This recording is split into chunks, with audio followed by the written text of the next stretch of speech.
Kolkata lady doctor rape murder case के आरोपी संजय रॉय को आखिरकार उसके गुनाहों की सजा मिल गई। संजय को सियालदह कोर्ट ने उम्र कैद की सजा सुनाई है।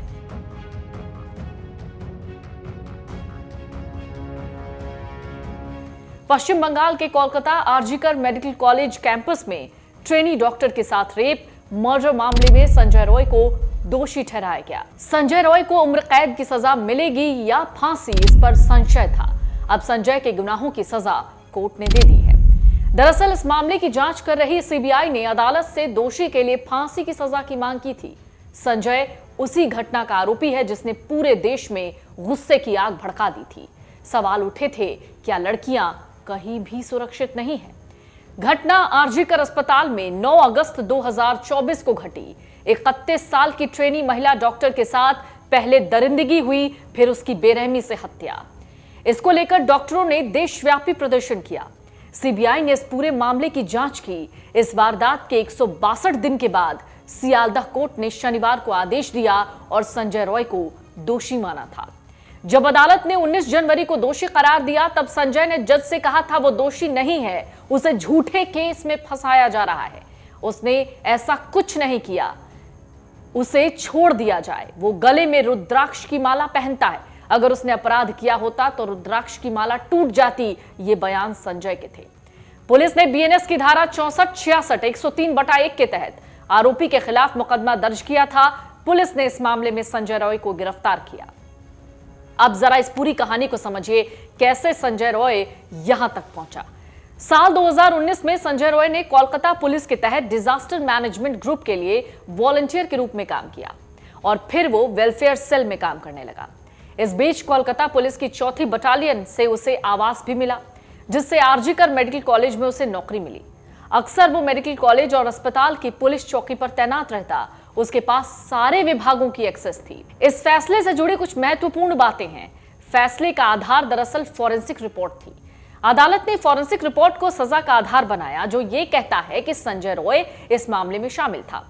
घटनास्थल और पीड़ित डॉक्टर की बॉडी पर भी संजय का डीएनए मिला था।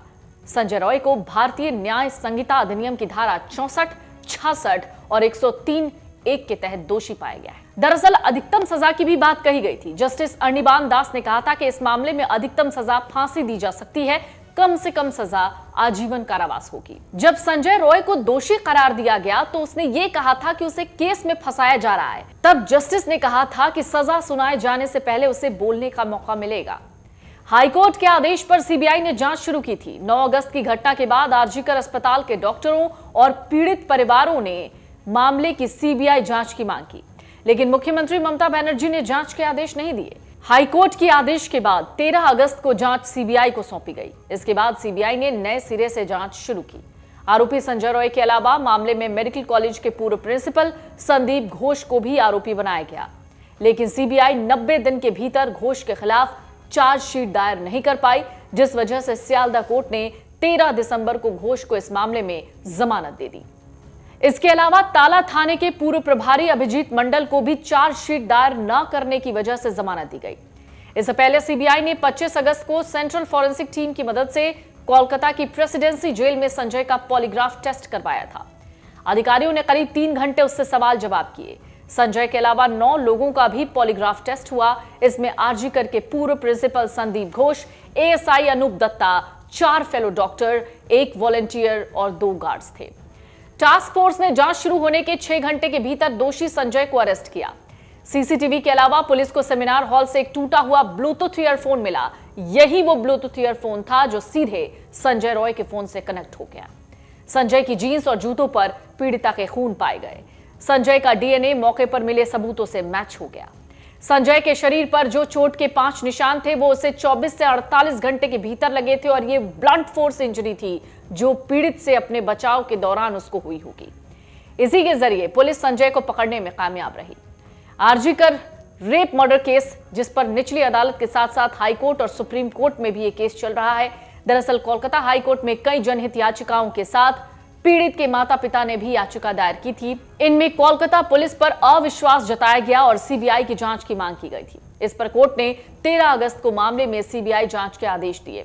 वहीं देश भर में डॉक्टरों के प्रदर्शन और हड़ताल के बाद 18 तारीख को सुप्रीम कोर्ट ने खुद एक्शन लिया। 18 अगस्त 2024 सुप्रीम कोर्ट ने देश भर में डॉक्टरों और मेडिकल स्टाफ की सिक्योरिटी की कमी पर चिंता जताई। डॉक्टरों की सुरक्षा को लेकर टास्क फोर्स बनाने का निर्देश दिया गया। इसके साथ ही सुप्रीम कोर्ट पूरे मामले की निगरानी कर रहा है। सीबीआई ने 10 दिसंबर 2024 को सुप्रीम कोर्ट में स्टेटस रिपोर्ट दी, जिसमें कहा सियालदा कोर्ट में रेगुलर सुनवाई हो रही है। उस समय 81 में से 43 गवाहों से पूछताछ हुई थी। सीबीआई ने 7 अक्टूबर 2024 को कलकत्ता हाईकोर्ट में चार्जशीट दायर की, जिसमें कलकत्ता पुलिस में सिविक वॉलंटियर संजय को एकमात्र आरोपी बताया गया। एजेंसी ने बताया ट्रेनी डॉक्टर का गैंगरेप नहीं हुआ था। चार्जशीट में 100 गवाहों के बयान, 12 polygraph test report, CCTV footage, forensic report, mobile की कॉल डिटेल और लोकेशंस थी। यह भी कहा गया कि पीड़ित के शरीर से मिला सीमन सैंपल और खून आरोपी से मैच हुआ। वहीं क्राइम सीन पर मिले छोटे बाल भी फॉरेंसिक जांच के बाद आरोपी के बालों से मैच हो गए। संजय का ईयरफोन मोबाइल ब्लूटूथ से कनेक्ट हो गया, इसे भी अहम सबूत माना गया। कोलकाता के आरजीकर मेडिकल कॉलेज हॉस्पिटल में ट्रेनी डॉक्टर से रेप मर्डर केस में 24 दिसंबर को सेंट्रल फॉरेंसिक साइंस लेबोरेटरी की एक रिपोर्ट सामने आई, जिसमें कई सनसनीखेज खुलासे थे। 12 पेज की रिपोर्ट में कहा गया सेमिनार हॉल में ऐसा कोई सबूत नहीं मिला जिससे पता चले कि वहां पीड़ित से रेप के बाद हत्या हुई।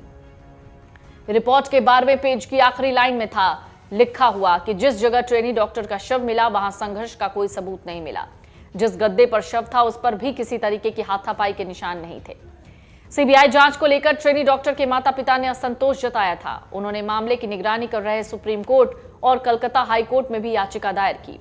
उन्होंने अपील की कि सियालदा स्पेशल कोर्ट को इस मामले में सजा सुनाने से रोका जाए और पूरे मामले की एक बार फिर से नए सिरे से जांच हो।